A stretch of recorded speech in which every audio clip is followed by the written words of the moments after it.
It's week 2 of the Citi Business Festival 2026. This is 97.3 Citi FM and Channel 1 Television. This week we focus on the drivers of Ghana's economy, the high-impact sectors and the opportunities that lie in the value chain. This year's Citi Business Festival is powered by 97.3 Citi FM and Channel 1 Television in partnership with Absa Bank. We are proudly sponsored by Absa Bank, MTN, Zondatech Ghana Limited, and Petra Trust. I am Ni Lati, your host, and I welcome you specially to this particular honor series.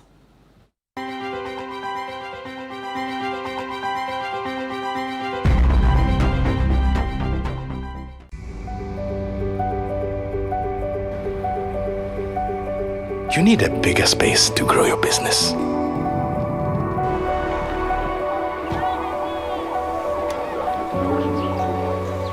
You need to be ready for any season.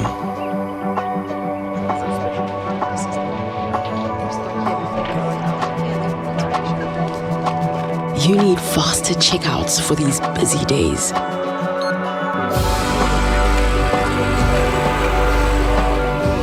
You need more equipment to meet demand.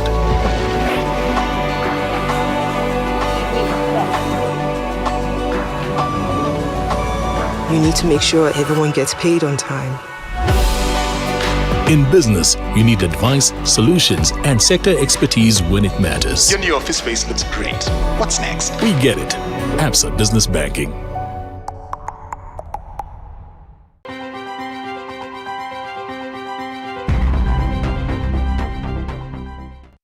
You're welcome back and thank you so much for staying with us. Today we are talking about production, manufacturing, industrialization and everything in between. And when we are done, the icing will be how far we've come with the Made in Ghana agenda. My guest is best fit for this particular topic because he's a manufacturer, he runs his own business and also holds a very important position in the industry.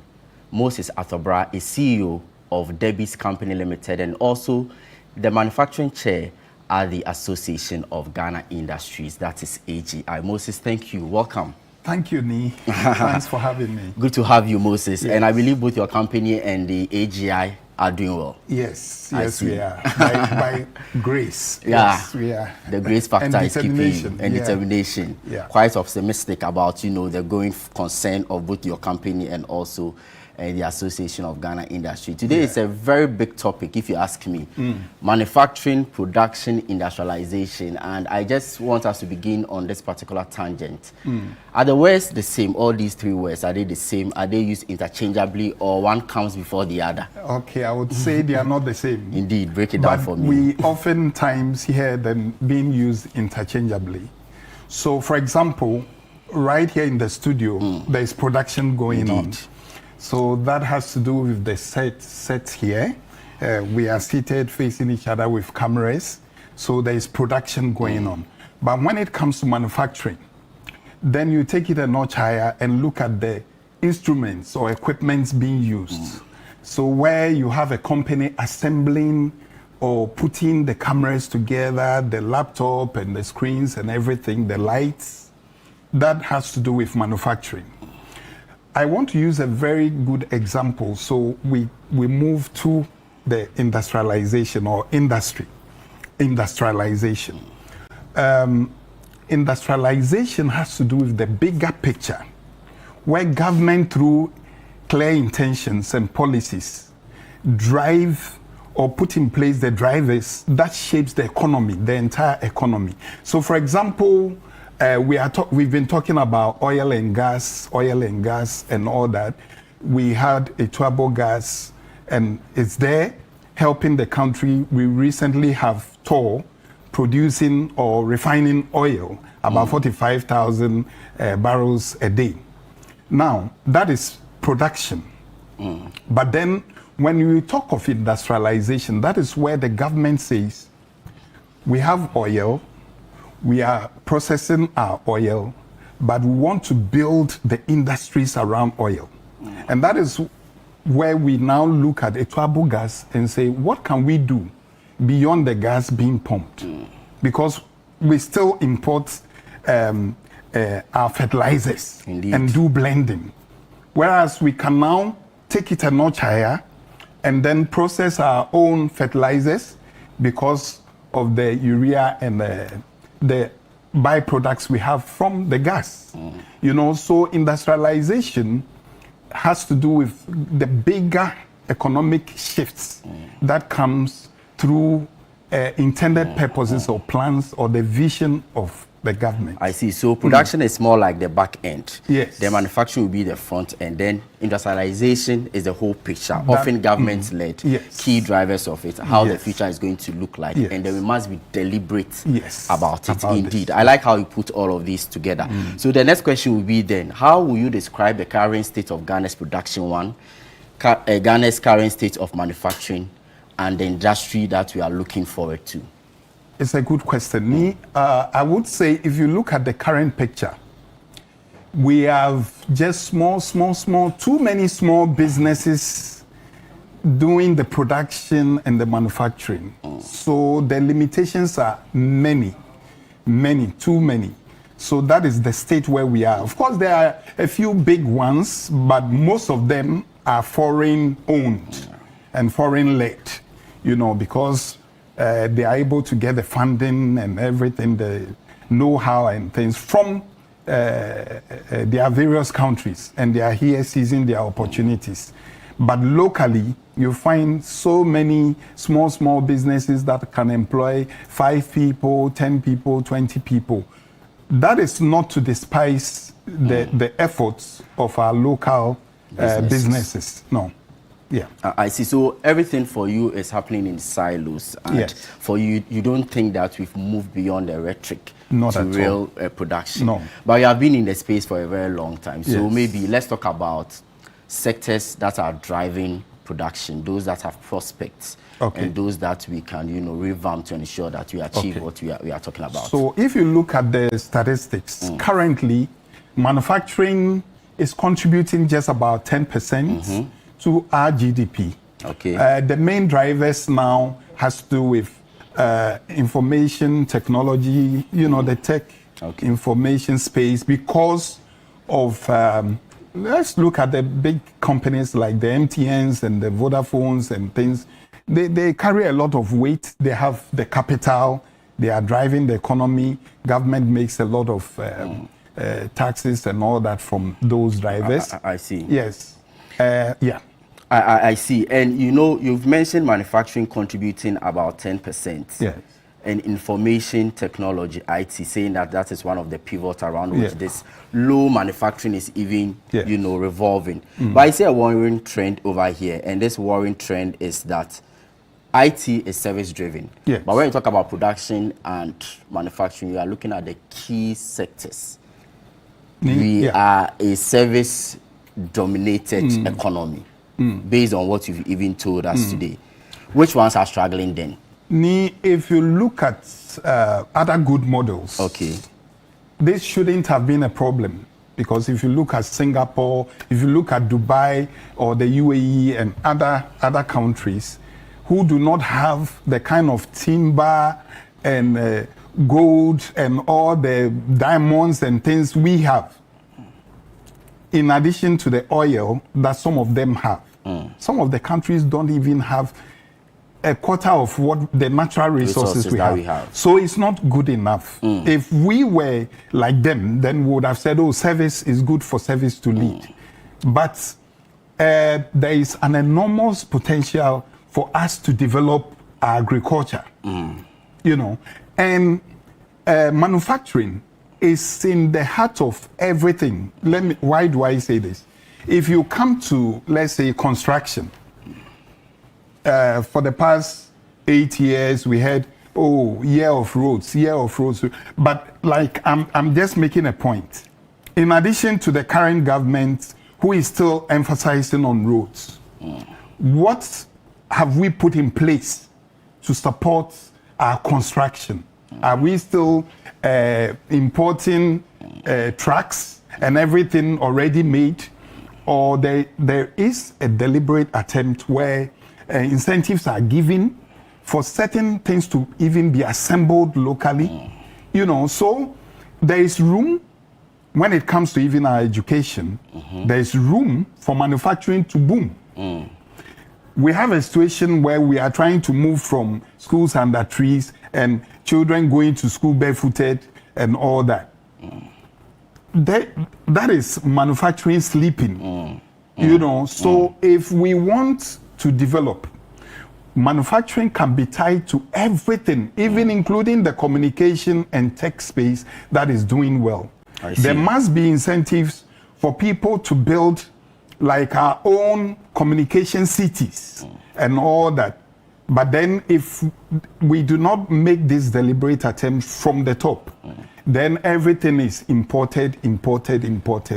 And so manufacturing would not be realized. You speak highly about incentives, but where does the real problem lie?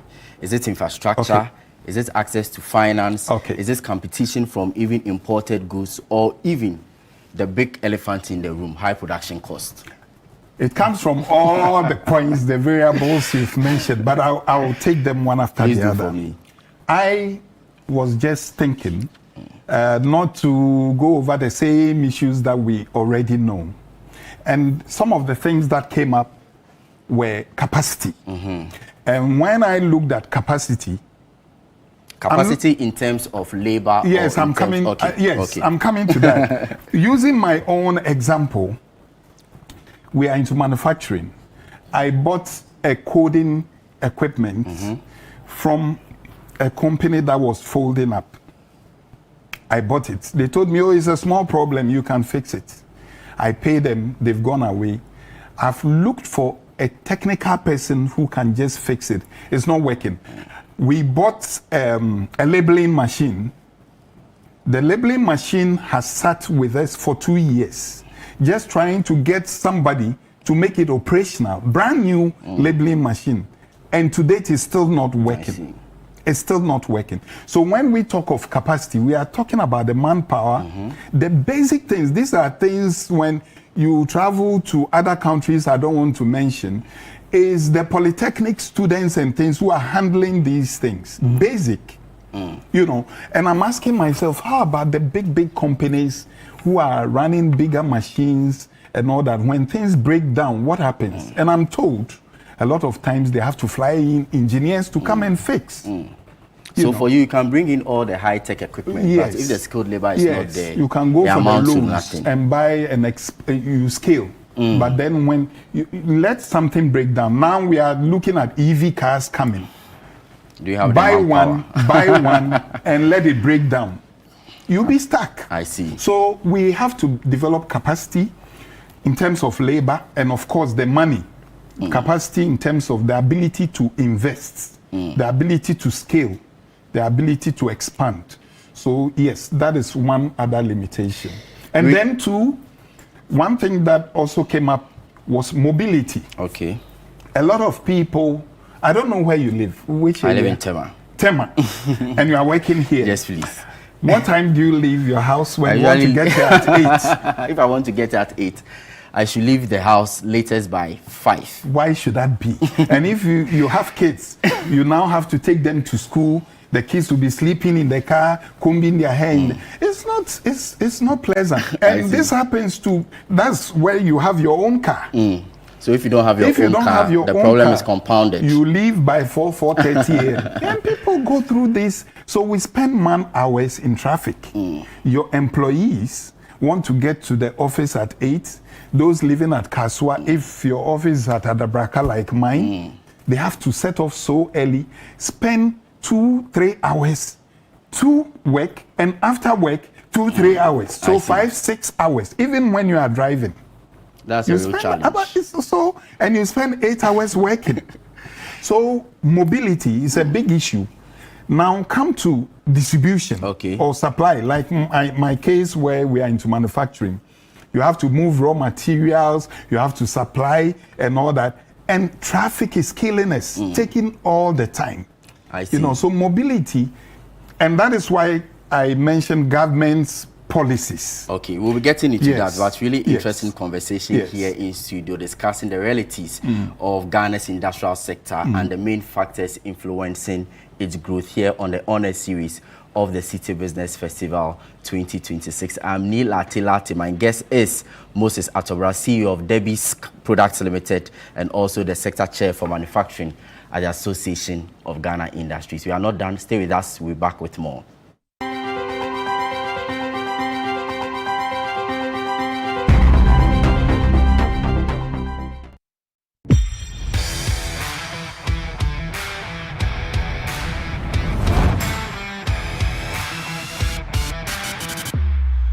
Looking for power, performance, or pure driving comfort? Looking for strength for your business or style for your lifestyle? Welcome to Zondertech Ghana Limited, your one-stop automobile shop. From heavy-duty trucks built with global powerhouse Sinotrack to premium SUVs and pickups from Great Wall Motors and Cherry. From light-duty commercial trucks to world-class construction equipment from Shantui and Sunny Group, Zondertech delivers topmost quality brands with affordable luxury.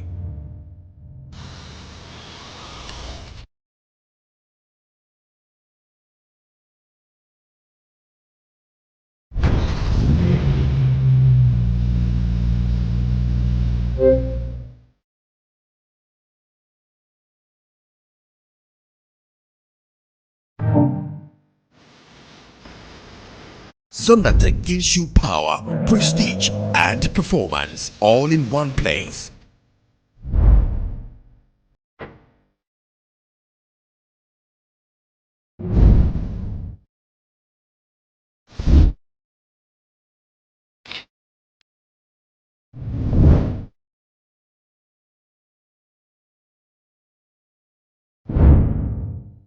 Strong, reliable, affordable. Zondertech Ghana Limited. Drive the future. Call Zondertech on 050-177-2222 or 050-177-3333. Good business means seeing the possibilities and maximizing opportunities. Making sure you have a responsive support system backs your business goals. A partner that gives you a stable platform with reliable connectivity and seamless solutions and better understands the tools required to take you to the next level. With so many moving parts in running a business, we do our best to provide you with some stability. The only kind of stability you can find with MTN Business Broadband, the fastest and most reliable internet provider in Ghana, making sure you stay ahead and stay connected because we understand what makes your business tick. Sign up today on broadband.mtn.com.gh or call or WhatsApp 0244 308 111. MTN.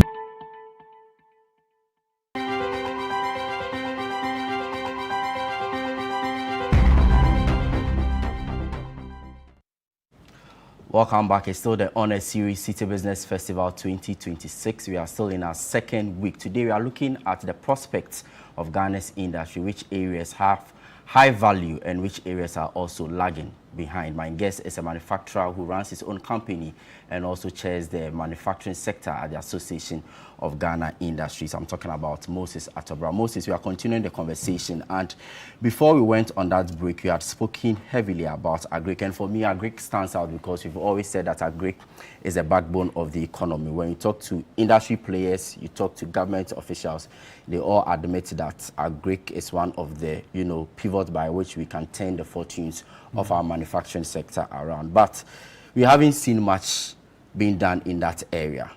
You also mentioned about construction. What really is the key challenge? What really is the key problem that you have not been able to fix, particularly with agric? Because you also mentioned that you have not been able to utilize fully our vast natural resources. Yes. And that is a problem that can easily be fixed through Tell me about the policy solution. direction. Yes, we still depend on the sun and the rain for agriculture. We should be depending on irrigation so we can farm all year round. So what happens is today it's raining, in the next 3 months there's a lot of tomatoes. The next season it's not raining and we have to import tomatoes from Burkina. When they ban it's problem. Yes, then they ban it and we have to send delegations to go and beg. So we need to irrigate our farms, and government can easily help this by saying, look, farmers, if you are bringing irrigation materials for the next 2 years, no import duty. Okay. Simple decisions like that. And people will look for their own money and bring these things to feed us. So government leads the direction, it gives the direction, and the others follow. And then agro-processing. Okay. Recently, we've been blessed with good weather, and what happens? You find an MP or MCE begging the president to come and buy their tomatoes. Another one begging the president to come and buy their yam. Another one. So government policies. There are schools all over these places that the school feeding program or the buffer stock should buy these things. Look, I have friends in some leading cereal or food processing companies right here in Ghana who tells me they still import maize. Oh, how so? Yes, they do, because the maize we produce here, we don't have storage facilities. Wow. So our maize is plagued with aflatoxins, which makes it poisonous. After 2-3 months, the farmers harvest the things, and you see these green things, and they cannot use this material. So buffer stock company is there. Government can use this buffer stock by building silos or modern storage facilities, so that when there is excess, on the farms, the farmers supply to these buffer stock or whatever government agencies or the district assemblies. Then when we are in the shortage periods, people go back and buy, from these same places. So that all year round we have food. And then food processing, like I said, government policy. If you are bringing machines to process food, you don't need to pay any duties, and things like that. And it brings a shift. Construction too, same. There are things we should be producing, like our oil and gas. Yeah. Petrochemical industry is not tapped at all. So if we should be able to produce our own bitumen and other things, like I mentioned, fertilizers, But what about areas like retail, for example, the extractive sector, healthcare, or even pharmaceutical, or even engineering? Are you able to speak about what we are doing and what you have not done with some of these areas? Retail, well, if you mention retail, what comes to mind is at the downstream. Yeah. But for some of these foreign companies, foreigners, how do we even reach the market? How do we give the opportunity for the made in Ghana goods to be sold? There are bottlenecks.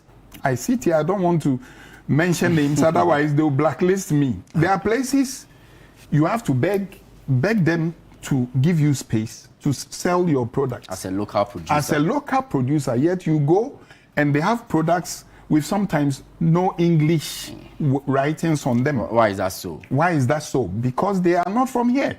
And they are promoting the brands from their countries. I see.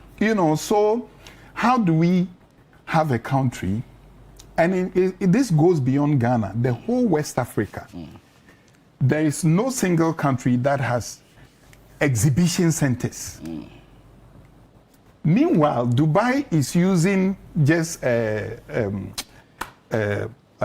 exhibitions, their annual exhibitions. Global Village Expo churns $3.5 billion every year for Dubai. That's huge. Yes, and this is an exhibition they hold for 5 months. People travel from all over the world to buy a 9 meter square place for $50,000 for 5 months, just to showcase our goods. Same, China used Shanghai Expo to drive over $25 billion. So exhibition centers, we should stop using the lobbies of our hotels. It's business. I see. So there's something you think that we can learn from best practices, replicate it. Yes, and to add to the point, government is constructing road from Accra to Kumasi. so we can make it 2.5 hours. What is the bigger picture? Is it just to get to Accra and Kumasi faster? Is that all? We can use these roads to develop whole new cities. Government decision on Gold Board alone has brought a lot of relief to all businesses in Ghana, because now we know the city is stable. But if we do not take care, we'll use the Gold Board money to push in the CDR, and then it becomes like the cocoa. I really like the perspective to which you We've driven cocoa for so many years, yet we don't produce chocolate or cocoa enough. So now, Gold Board. A fraction of Gold Board money could be used to develop bigger refineries. Dangote is doing so as a private person. We've had GNPC all these years.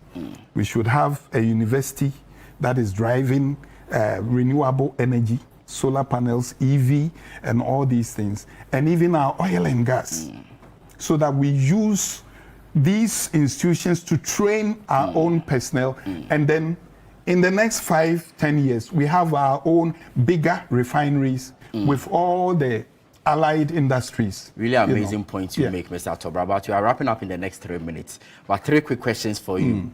One, this whole conversation we've had, how do we see it in the light of the AFCFTA? Yes. Also reducing import substitution, and also your top recommendations for us as a country if we want to make manufacturing and industrialization the core of our economy. Okay. And when you are able to do that, you just top it up for us in terms of the Made in Ghana agenda. How far have we come?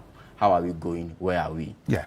So I would rather start with the last one, the Made in Ghana agenda. Okay. I would say the small businesses are doing very well. If you are in it, then you feel the heat and the joy of succeeding and all that. You go through it. It's easy to do a small business and employ 10 people. But to employ 100 people and put them on good salaries and be paying SNIT, where you fail for 3-4 months and SNIT will come after you, GRA will come after. It's not easy to scale. So the small businesses are doing well. But where we are now, we need government direction. Government spoke about Nkokon Kitinkiti poultry, and it's good because we can't be importing dead chicken. The policies are fine. The policies are fine. But implementation, we have to follow through. Okay. We have to follow through and let it work. Like the road construction, I hear government is using the military to check the Accra. If that is what will let it work, fine. Why not? So we have to put together people and stop the hey, policy, but let's make it work. The joy is made complete when whatever vision you had, it says, I'm happy seeing the road minister on the back of all contractors every day. That's how it should be. But the last thing I'll say is government should look at our oil and gas industry. There are so many cosmetics we are still importing packaging. It shouldn't be. It shouldn't be, but it is so because the bigger picture must be looked at, and that is how to industrialize. How do we make the best out of oil and gas? Our oil refinery, Tor is producing 45,000 barrels a day. Ghana is consuming 100,000 plus barrels a day. So there is a lot of room, even within the sub-region and all that. So to me, we shouldn't use all our Gold Board money to cushion the city. We can use a portion to build a bigger scale oil refinery, which will create a whole city, create more jobs, and which will trickle down to the other businesses. So what an interesting conversation. Manufacturing and industrialization, the Made in Ghana reality check with Moses Atobrah, CEO of Debbie's Products Limited and also manufacturing chair at the Association of Ghana Industry. This by way of another episode of the Honor Series of the Citi Business Festival 2026. I hope you really enjoyed this particular episode as far as the Honor Series of the Citi Business Festival 2026 is concerned. It was powered by 97.3 Citi FM as well as Channel 1 Television in partnership with Absa Bank, sponsored by Absa Bank, MTN, Zonate Ghana Limited, and Petra Trust. I'm Ni Lati. Catch you same time tomorrow.